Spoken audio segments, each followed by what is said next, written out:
आज कुछ interesting facts आप लोगों को बताना ज़रूरी था। आज वैसे 1 फरवरी है। 28 जनवरी महात्मा गांधी जी का हत्या हो जाता है। हाँ, हमारे राष्ट्रपिता महात्मा गांधी 28 फरवरी 1948 को उनका नाथूराम गौडसे हत्यारा, दरिंदा या आतंकवादी कह लीजिए, उसके हाथों से उनका मृत्यु हो जाता है। ये तो सभी लोग जानते हैं, इसके ऊपर में मैं बात नहीं करूंगा। आज बात जो करने आया हूं, थोड़ा वक्त लग गया, 3 दिन कुछ फैक्ट्स को जुड़ाने में, इस वजह से थोड़ा सा लेट हो गया मुझे वीडियो बनाने में।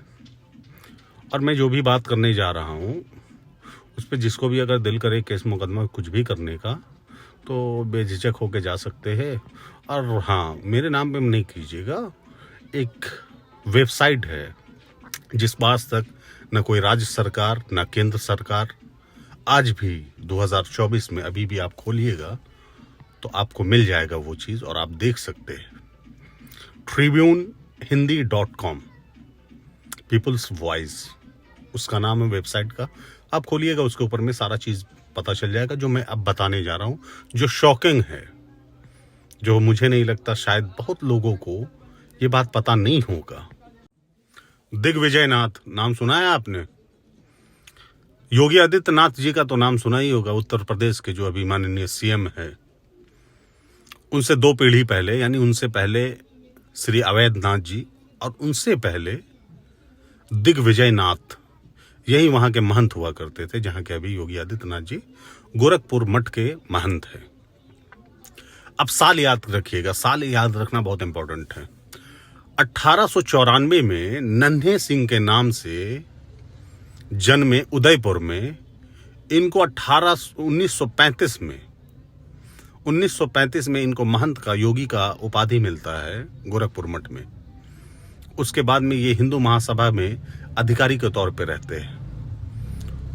और उस टाइम पे 1944 के टाइम से गांधी जी के ऊपर में साजिश शुरू हो चुका था उनके मौत को लेके। बहुत जगह पे उनके ऊपर में असफल प्रयास हुआ था, जिसके ऊपर में इनका क्लियरली स्टेटमेंट है। ये बात मैं नहीं कर रहा हूं, क्लियरली स्टेटमेंट है कि ये देश का दुर्भाग्य है जो गांधी जी बच गए। ये इनका स्टेटमेंट था। और दूसरा स्टेटमेंट इनका ये था कि आजाद हिंदुस्तान में, आजाद भारत में गांधी को एक दिन सांस लेना हमारे लिए खतरा है।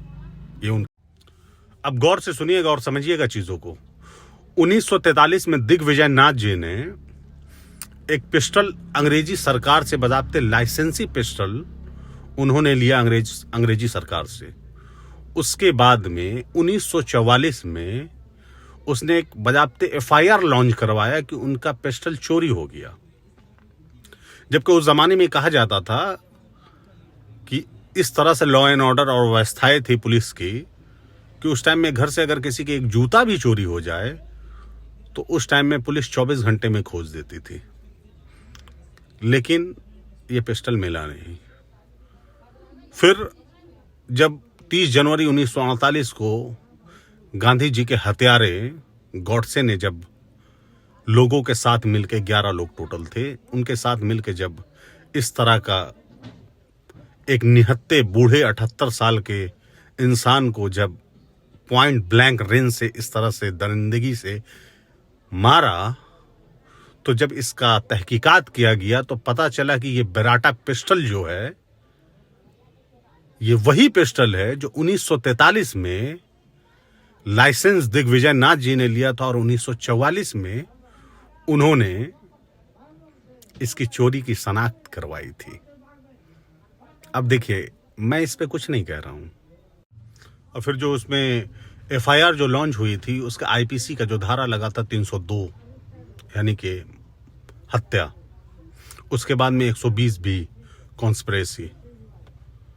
उसके बाद में 109, और उसके बाद में एक्सप्लोसिव का लगा था 9, 14, 15, ये था एक्सप्लोसिव का। और उसके बाद में आर्म्स एक्ट 19 लगा था। ये सारे चीज लगा था, जिसमें 149 गवाह भी थे। और अभी सुनते जाइए आप बातें। अब उसके बाद में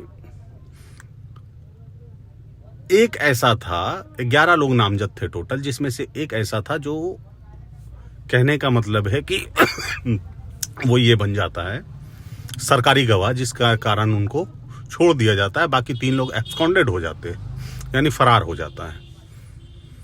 अब उसके बाद में गॉडसे को तो फांसी होता है, उसके साथ में एक आदमी और थे जिसको फांसी होता है, बाकी लोगों को। हाँ, इसमें सावरकर और गावलकर भी थे, आप इन दोनों को जानते होंगे। उन दोनों को छोड़ दिया गया था, लेकिन छोड़ क्यों दिया गया था उसके पीछे के रीजन भी आपको बता देते। उनको छोड़ा गया क्योंकि उनके, ये बात को सुनिएगा गौर से, कि जो उस टाइम पे जो जस्टिस हुआ करते थे, अब मैं कहना भी नहीं, जस्टिस जीवन लाल कपूर थे। उन्होंने डायरेक्टली ये बात कहा था, ये बात रिकॉर्ड में है। मैं ऐसी बातें कोई भी आपको तो पहले ही बता दिया कि मैं जितनी भी बात कर रहा हूँ वो फैक्ट्स पे बात कर रहा हूँ, जो आज भी एग्जिस्ट करता है इंडिया में। उसने डायरेक्टली इन दोनों को, तो सावरकर और गावलकर को रिहा कर दिया, लेकिन साथ में ये भी बात बोला कि ये दोनों, ऐसा नहीं है कि ये मुजरिम नहीं है, लेकिन इनके नाम का कोई ऐसा एविडेंस नहीं मिल पाया, क्योंकि जो सरकारी गवाह बना था उसे छोड़ दिया गया था 1948 में। तो उसने इस तरह का कुछ भी इसके बारे में क्लियर नहीं कर पाया, जिस कारण ये दोनों को छोड़ना पड़ गया था। अब बात करते हैं बेराटा पिस्टल का। दिग्विजय नाथ, समझिए चीज़ों को, मैं नहीं कहता हूँ कुछ, ना मैं कहना चाहता हूँ। चीज़ों को समझ सकते हैं तो समझ जाइए। और आज के टाइम में इंटरनेट पे भाजपा द्वारा देखते होंगे कि दिखाते होंगे कि इटालियन पिस्टल था, उसके बाद में वो अंग्रेजी सरकार के हाथ में आया, फिर ग्वालियर में कहीं से चोरी हुआ, फलाना एज़ोन, इस तरह की बातें तो सुनने को आपको मिलती ही होगी। लेकिन मुझे लगा कि आपको सावरकर, गावलकर, दिग्विजय नाथ और हत्यारा आतंकवादी गॉडसे के बारे में बताना जरूरी है। Thank you so much. अच्छा लगे तो